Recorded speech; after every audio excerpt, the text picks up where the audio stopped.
What is going on, guys? Welcome to J Powell Music. Be sure to like, subscribe here in the channel. Definitely would appreciate that. Today we're talking about Rick Rubin. Rick Rubin, one of the great producers of our time, and I kind of wanted to just kind of have a think piece in regarding to him because there's been a lot of videos that have been either on Instagram or TikTok or whatever. Some people just like, what makes Rick Rubin's so great? Like, he doesn't play any instruments. He's not musically inclined.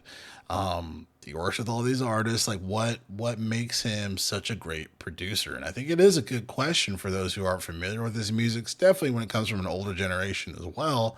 So I kind of wanted to tap into that, just kind of give my thoughts. Also, I got more interested into Rick Rubin probably when I was just really listening to the Red Hot Chili Peppers a lot.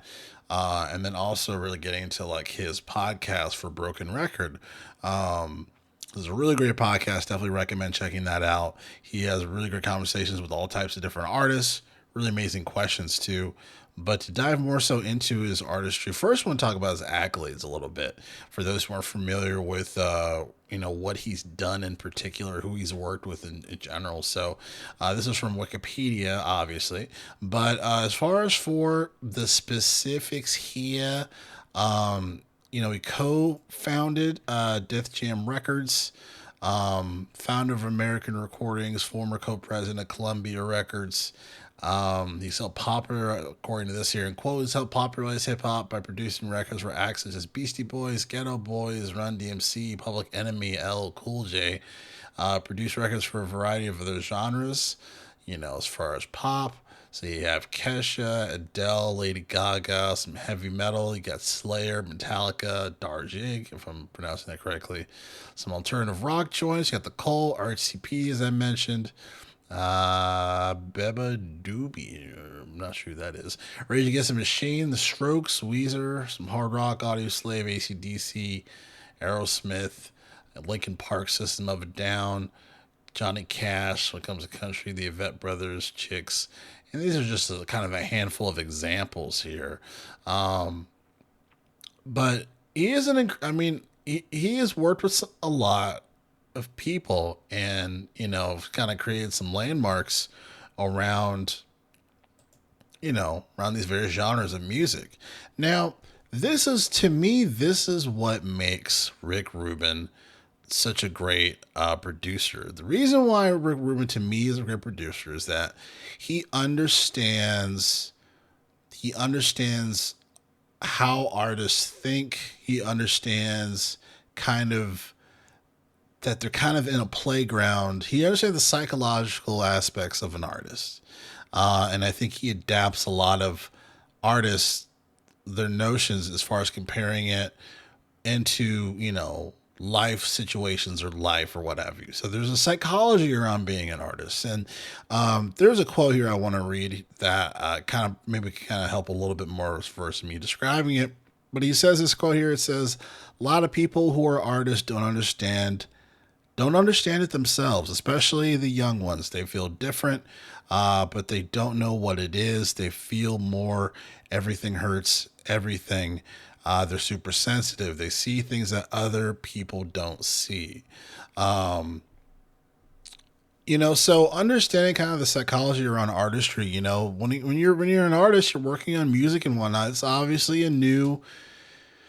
it's a specific it's a specific thing, right? It's a specific thing when it comes to you're creating music. Not everyone is a creative, right? And when you're creating music, you're expressing yourself emotionally in a very specific way and manner, and that expression, I think, is everything and is the key. And I think he does a really good job of trying to identify that expression and then kind of helping finding those expressive answers to make art better.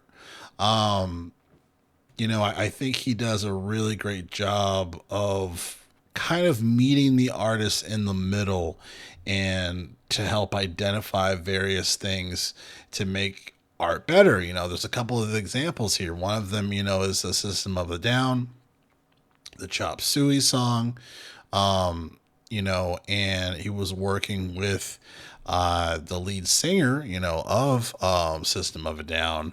And originally, he had a hard time of figuring out how to end the song. And he was kind of, telling me, well, look around as far as for, what books or whatever do you see? And then he came across like a Bible or whatever. I don't know if it was in the studio or room that he was in, and he was like, open the book and see what are the first few words that you see. When he opened it up, he saw that line, that from the Father I condemn my spirit.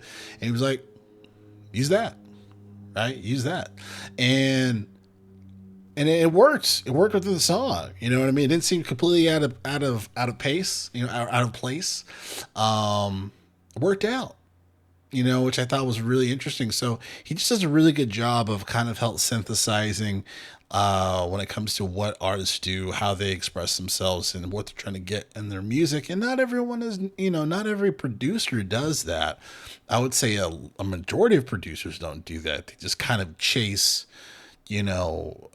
a sound, or they have a certain, style that they want to impede on the artist as far as, hey, we know this works because of the numbers, because of algorithms or whatever. You're going to do this. This is what you're going to do. And then kind of working with the engineer within that realm versus having understand that being an artist is kind of like being in a playground. You're trying new things, you're doing things, you're expressing yourself, even as a chapter in his book called, says try everything, and I think there's an importance on that. It's funny because he says, maybe 60% of what he says isn't utilized, but hell, that 40% that was utilized, the impact that what it made on music, right? So I think the big takeaway for me was just understanding how important it is communicating with artists, understanding expression, being able to kind of ask questions and not necessarily take control of that or whatnot, but just really just kind of meeting the artist in the middle, being to be able to understand where they're coming from an artistic expression perspective. And he's gotten a lot out of different artists, because of that type of way that he approaches those things. I just think it's a very real, honest, cool way, and because of that, you don't necessarily have to be, a crazy, musician, right? He doesn't have to know all of this stuff, because at the end of the day, if you as an artist, if you feel a certain way, you're not going to be able to play the best that you can, right? It all starts in here and here, so I think he does a really good job of that. But let me know what you think. I mean, am I crazy? Are you just like, drill? Nah. Let me know in the comments what you think. But anyway, this is J Powell Music. Catch you guys next video. Thanks a lot.